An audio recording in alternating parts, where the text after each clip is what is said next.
सूरज आग उगल रहा था। पेड़ों के पत्ते झुलस गए थे और सूखी घास से धुआं उठ रहा था। टुनटुनी और रानो एक सूखे पेड़ की टहनी पर बैठी हाँफ रही थी। उफ, रानो, क्या ये सूरज आज हम सबको भून कर ही मानेगा? पंख फरफराने की भी हिम्मत नहीं बची। उई माँ, ये टहनी है या तवा? रानो, मुझे लगता है आज हम सब चिकन तंदूरी बन जाएंगे। हौसला रखो टुनटुनी। प्यास के मारे मेरा गला ऐसा सूख गया है जैसे रेगिस्तान की रेत। देखो, सामने वाली नदी का पानी भी अब भाप बनकर उड़ रहा है। Breaking news! Breaking news! बरगद के दादाजी ने कहा है कि पिछले 100 सालों में ऐसी गर्मी कभी नहीं पड़ी। छाया ढूंढना अब सोने की खोज करने जैसा है। मिट्टू भाई, न्यूज़ छोड़ो और ये बताओ कि क्या कहीं एक बूंद भी ठंडा पानी बचा है? रानो पानी की तलाश में उड़ते उड़ते जंगल के उस हिस्से में जाती है जहाँ कभी एक झरना बहता था। वहाँ सिर्फ पत्थर और सूखी मिट्टी बची है। अचानक पत्थरों के बीच से एक नीली रोशनी फूटती है। ये क्या? इतनी चिलचिलाती धूप में भी वहाँ ओस की बूंदें कैसे चमक रही है? रानो नीचे उतरती है। वहाँ एक छोटा सा पारदर्शी बीज पड़ा था जो बर्फ की तरह चमक रहा था। उसके पास जाते ही रानो को ठंडी हवा का एक झोंका महसूस होता है। अरे, ये तो छूने में एकदम बर्फ जैसा है। टुनटुनी, जल्दी आओ, देखो मुझे क्या मिला है। वाह, ये तो किसी मीलम जैसा लग रहा है। रानो, इसे यहाँ मिट्टी में दबाकर देखो, शायद कोई ठंडी छांव वाला पेड़ उगाए। जैसे ही रानो उस फ्रॉस्टी बीज को सूखी मिट्टी में दबाती है, एक चमत्कार होता है। जमीन से अंकुर फूटता है, लेकिन वो हरा नहीं बल्कि दूधिया सफेद है। देखते ही देखते वो विशाल रूप लेने लगता है। हे भगवान, ये पेड़ नहीं है, ये तो एक घर है। नन्हे पंछियों, डरो मत, मैं शीतल मन का उपहार हूँ। जब तक तुम्हारे इरादे नेक है, मेरी दीवारें तुम्हें पिघलने नहीं देंगी। आओ, मेरी गोद में विश्राम करो। सुना आपने? ये महल तो हमसे बात कर रहा है। इसकी दीवारें गुलाबी स्ट्रॉबेरी आइसक्रीम की हैं और वो देखो, खिड़कियों के सब आइसक्रीम से बना है। और इसकी छत पर तो वनीला और चॉकलेट की मोटी परत जमी है। इसके चारों ओर से निकलने वाली ठंडी भाप तो पूरे जंगल को ठंडा कर रही है। पूरे इलाके का तापमान गिर जाता है। सूखी घास फिर से नरम महसूस होने लगती है। घर के दरवाजे खुद ब खुद खुल जाते हैं और अंदर से ठंडी क्रीम की खुशबू आने लगती है। जंगल के सभी पक्षी, कबूतर, मैना, गोरैया ठंडक महसूस कर वहाँ खींचे चले आते हैं। ये कुदरत का करिश्मा है या कोई जादू? रानो बेटी, तुमने आज पूरे जंगल की जान बचा ली। बातों में समय मत गवाओ। वो देखो, सीढ़ियाँ ओरियो बिस्किट की बनी है।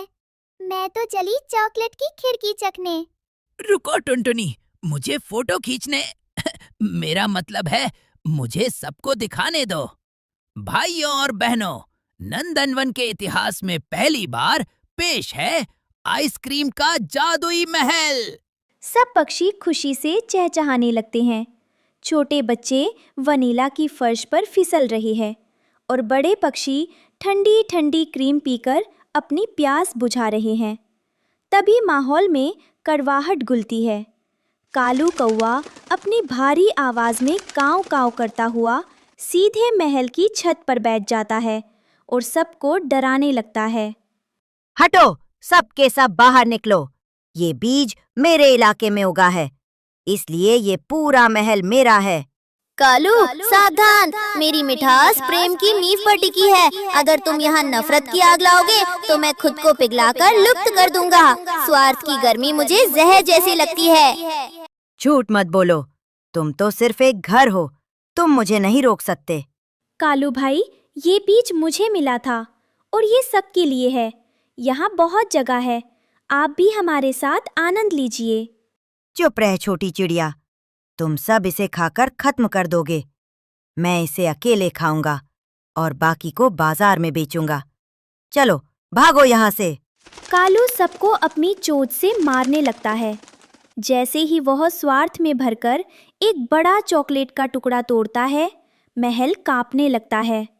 अरे देखो, छत पिघल रही है, वनीला की नदियां बह रही हैं। अनर्थ। कालू, तुम्हारा लालच इस जादू को खत्म कर रहा है। ये महल प्रेम से बना है, नफरत से नहीं। झूठ मत बोलो। ये गर्मी बढ़ गई होगी इसलिए पिघल रहा है। मैं इसे पकड़ कर रखूंगा।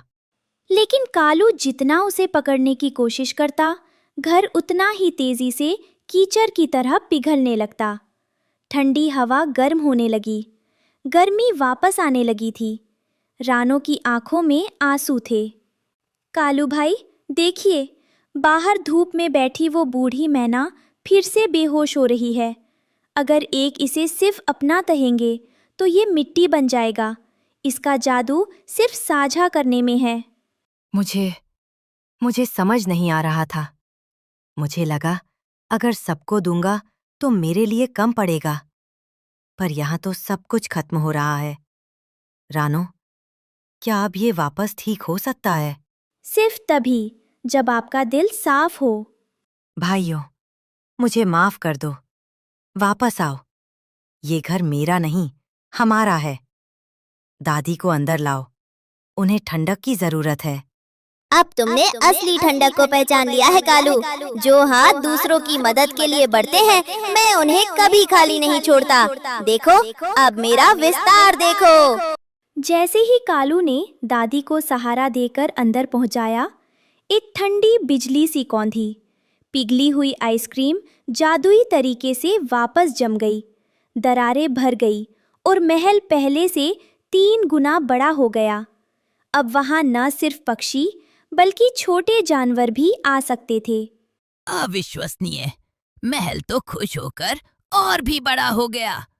आज हमने सीखा कि गर्मी केवल सूरज की नहीं होती, मन के लालच की भी होती है, और उसे मिटाने के लिए बांटने की ठंडक चाहिए। सही कहा मिट्टू। और अब भाषण बंद करो।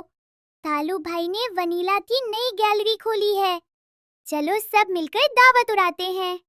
पूरा जंगल उस जादुई महल में चहचहा उठा। कालू अब गेट पर पहरेदार नहीं बल्कि सबका स्वागत करने वाला मेजबान बन गया था। नंदनवन में अब गर्मी का डर नहीं बल्कि एकता की मिठास थी। याद रखना, जब तक तुम मिलजुल कर इस मिठास को बांटोगे, मेरी बर्फ कभी नहीं पिघलेगी। बांटना ही असली जादू है। इस कहानी से हमें सीख मिलती है कि जो चीज अकेले भोगी जाए वो खत्म हो जाती है, पर जो बांट कर इस्तेमाल की जाए वो जादुई रूप से बढ़ती रहती है।